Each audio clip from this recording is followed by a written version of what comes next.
Shalom, selamat berjumpa kembali dalam khotbah singkat melalui YouTube dan media sosial lainnya. Pada kesempatan ini, khususnya dalam mengakhiri hari-hari terakhir dalam tahun 2021, terdapat 3 buah topik pembahasan singkat. Dan kali ini adalah topik yang ketiga, akhir tahun 2021, rencana Allah atasku, rencana Tuhan atasku. Melakukan perencanaan atas kehidupan di masa mendatang adalah satu kebiasaan yang baik dan patut dipuji. Berkaitan dengan akan berakhirnya tahun 2021 adalah langkah yang tepat untuk kita berdiam diri sejenak, melakukan refleksi diri atas segala sesuatu yang sudah terjadi atas diri kita maupun juga untuk orang-orang yang kita sayang dalam tahun 2021. Sebenarnya refleksi diri bertujuan agar kita lebih mengenal tentang diri kita, dan hasilnya bisa menjadi umpan balik atau feedback dalam melakukan persiapan apa saja yang akan dilakukan pada tahun 2022. Dan tentunya diharapkan tahun 2022 akan memberikan hasil dan pencapaian yang lebih baik. Setiap orang katakan amin. Namun sebagai umat percaya, kita bisa menyusun rencana kegiatan selama tahun 2022. Namun yang perlu disadari, rencana kita selaku manusia memiliki keterbatasan atas ketidaktahuan kita secara pasti apa yang akan terjadi pada tahun 2022. Itulah sebabnya adalah langkah yang terpuji jika kita selaku umat percaya menyerahkan kehidupan dan rencana aktivitas pada tahun 2022 kepada Tuhan Yesus. Dan biarlah Ia yang mengatur segala sesuatu, karena Dia tahu ketidakpastian pada masa yang akan datang. Jadi sekarang rencana yang kita buat sudah disempurnakannya pada saat kita menyerahkan kepada Tuhan Yesus.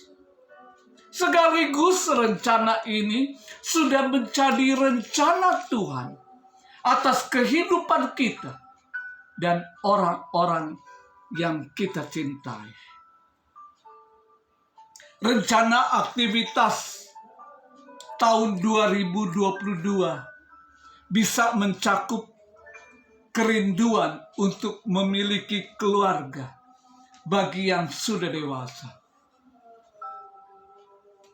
keinginan untuk memiliki keturunan bagi yang sudah menikah, mendapatkan pekerjaan bagi yang sudah lulus pendidikan, memiliki berbagai kerinduan untuk dipenuhinya kebutuhan primer dan sekunder lainnya, seperti rumah, kendaraan, dan fasilitas lain yang diperlukan. sebagai pedoman dalam membuat serangkaian kegiatan selama tahun 2022. Berdoalah terlebih dahulu agar mendapatkan hikmat Tuhan, sehingga seluruh kegiatan yang direncanakan adalah yang terbaik bagi kehidupan kita. Dan semuanya berakhir bagi kemuliaan nama Tuhan. Selanjutnya perhatikan nasihat Raja Salomo dalam kitab Amsal pasal 3 ayat 5 dan 6. Amsal 3 ayat 5 dan 6 berbunyi demikian.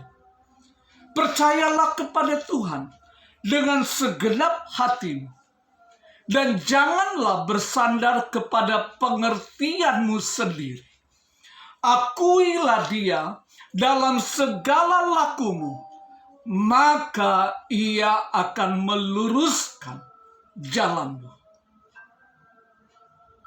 Oleh karena itu, awali penyusunan rencanamu di dalam doa.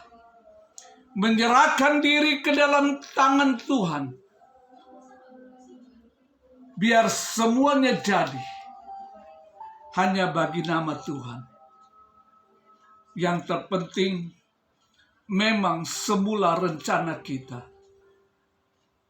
yang buat. Namun saat kita serahkan kepada Tuhan, maka itu sudah menjadi rencana Tuhan atas hidup kita.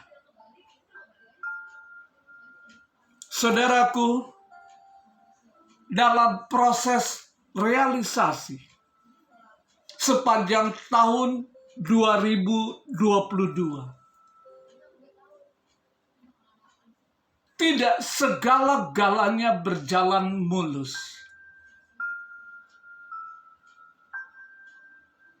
Tidak selalu kita berada di dalam kekuatan. Namun percayalah, seperti satu ungkapan kisah tentang jejak kaki di pasir, di pantai. Semula kita berjalan dengan kekuatan, kebisaan kita. Namun di dalam perjalanan hidup, kita melihat itu bukan kaki kita. Siapakah pemilik kaki itu? Ternyata yang memilikinya adalah Tuhan Yesus. Di mana kita? Tuhan Yesus mengangkat kita. Dan Tuhan Yesus berjalan di atas pasir kehidupan dan meletakkan kembali pada waktu kita sudah kuat di dalam merealisasikan apa yang menjadi rencana Tuhan. Indah sekali. Itu sebabnya terima dengan iman.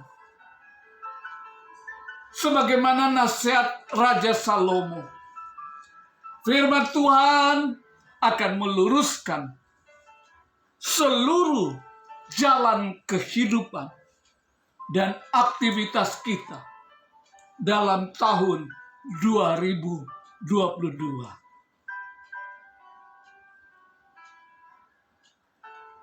Sesuatu yang perlu kita ketahui, bahwa Tuhan mempunyai cara tersendiri dalam membimbing kita dalam mewujudkan segala sesuatu. Tuhan punya cara yang unik dan tersendiri khusus buat kita. Jangan pernah menduga kita mendapatkan cara yang sama yang Tuhan lakukan kepada umat percaya lain. Biarlah Tuhan melakukan tugasnya, dan juga kita tetap melakukan tugas kita. Ingat khotbah singkat di YouTube mengenai prinsip kemitraan. Perhatikan pernyataan berikut ini. Tuhan punya rencana yang sempurna untuk kita. Dia tidak pernah melakukan semuanya sekaligus. Hanya selangkah demi selangkah. Karena dia ingin mengajari kita berjalan dengan iman, bukan dengan penglihatan. Yang Anda perlukan tetap beriman kepada Tuhan dan izinkan Tuhan bekerja dalam setiap proses yang melibatkan kita untuk mencapai keberhasilan atas rencana kehidupan kita. Yang perlu Anda ketahui, Ia yang memanggil kamu adalah setia. Ia juga akan menggenapinya. 1 Tesalonika 5 ayat 24. Sebagai penutup, kita buka Alkitab kita pada kitab Nabi Yesaya pasal 55 ayat 8 dan 9. Berbunyi demikian, sebab rancanganku bukan rancanganmu, dan jalanmu bukanlah jalanku. Demikianlah firman Tuhan. Seperti tingginya langit dari bumi, demikianlah tingginya jalanku dari jalanmu, dan rancanganku dari rancanganmu. Namun di atas segalanya kita tahu bersama bahwa rencana Tuhan adalah rencana damai sejahtera, bukan kecelakaan. Tujuannya untuk membawa kita kepada hari depan yang penuh harapan. Yeremia 29 ayat 11. Haleluya. Selamat tahun baru 2022.